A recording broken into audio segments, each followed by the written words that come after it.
Hello everyone, जैसे कि आप सब जानते हैं कि हमने गुप्ता डायनेस्टी को शुरू किया हुआ है। लास्ट वीडियो में हमने समुद्रगुप्त के बारे में पढ़ा था। आज हम पढ़ेंगे चंद्रगुप्त सेकंड के बारे में, जिसका रीन था 380 से लेके 415 तक। ठीक है। अब देवी चंद्रगुप्तम जो कि विशाख दत्ता ने लिखी हुई थी, उनके अकॉर्डिंग क्या था कि समुद्रगुप्त के बाद उनका अधिकारी कौन था, उत्तराधिकारी था रामगुप्त। ठीक है।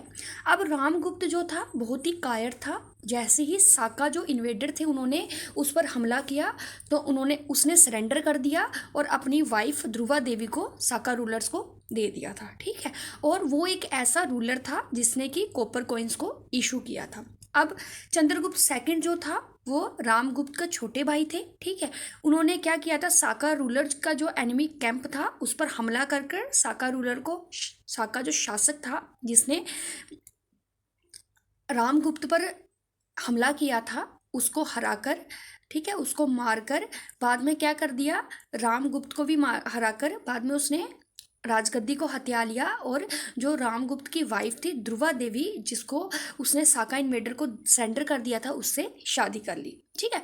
अब वो काफ़ी ग्रेट, एक महान शासक था जिसने अपना एम्पायर जो था हमलों के द्वारा और वैवाहिक संबंधों के द्वारा काफ़ी फैला दिया था। ठीक है। उसने नागा डायनेस्टी की जो राजकुमारी थी कुबेर नागा, उससे शादी की थी और बाद में अपनी बेटी प्रभावती गुप्ता की शादी किससे की थी, बकाटका जो प्रिंस थे रुद्रसेना सेकंड से। ठीक है। अब मेहरौली का जो आयरन पिलर है, वहाँ की इंस्क्रिप्शन से हमें पता चलता है कि उसने नॉर्थ वेस्ट पर अपना अधिकार जमा लिया था और बंगाल के काफ़ी बड़े पोर्शन पर भी उसका अधिकार था। किसका, चंद्रगुप्त सेकंड का। ठीक है। अब चंद्रगुप्त सेकंड जो थे उन्होंने वेस्टर्न मालवा और गुजरात को जीत लिया था। साका जो रूलर था रुद्रसिम्हा थर्ड, और ये जो जीत थी उसने चंद्रगुप्त सेकंड को वेस्टर्न सी कोस्ट दिया था, जो कि काफ़ी ज़्यादा उस टाइम में फेमस था ट्रेड और कॉमर्स के लिए। ठीक है। और उसकी ये जो जीत थी मालवा और गुजरात पर और वेस्टर्न सी कोस्ट पर, उसने मालवा में काफ़ी ज़्यादा प्रोस्पेरिटी लाई और उसकी जो चीफ सिटी उज्जैन थी वहाँ पर भी काफ़ी ज़्यादा कंट्रीब्यूट किया। ठीक है। अब उज्जैन जो थी उसको चंद्रगुप्त सेकंड जो थे उन्होंने अपनी सेकंड कैपिटल बनाया था और उन्होंने सिल्वर कॉइन्स को इशू किया था और विक्रमादित्य और शाकारी की क्या अडॉप्ट किया था, टाइटल को अडॉप्ट किया था। जैसे ही उसने साका रूलर को हराया था तो उसने शाकारी की क्या की थी, टाइटल को अडॉप्ट किया था। अब चंद्रगुप्त सेकंड जो था उसके कोर्ट में, जो कि उज्जैन में था, वहाँ पर 9 स्कॉलर रहते थे जिनको नवरत्न भी कहा जाता था, जिनमें कालिदास और अमरसिम्हा जो थे फेमस थे। ठीक है। हरिसेन जो था वो कोर्ट पोइट था और मिनिस्टर था, किसका, चंद्रगुप्त सेकंड का। फाहिन जो था एक चाइनीज यात्री था, पिलिग्रिम था, उसने चंद्रगुप्त सेकंड के टाइम में इंडिया में विजिट किया था।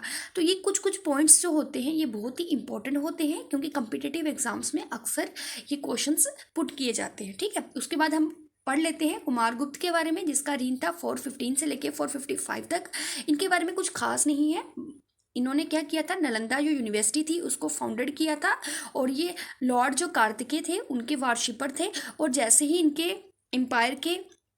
इनके शासनकाल के लास्ट टाइम में जो हुआ था, तुर्को मंगोल जो ट्राइब था उन्होंने हमला कर दिया था इनके साम्राज्य पर, जो कि हून थे। ठीक है। और इस वार में कुमारगुप्त की क्या हो जाती है, मृत्यु हो जाती है। ठीक है।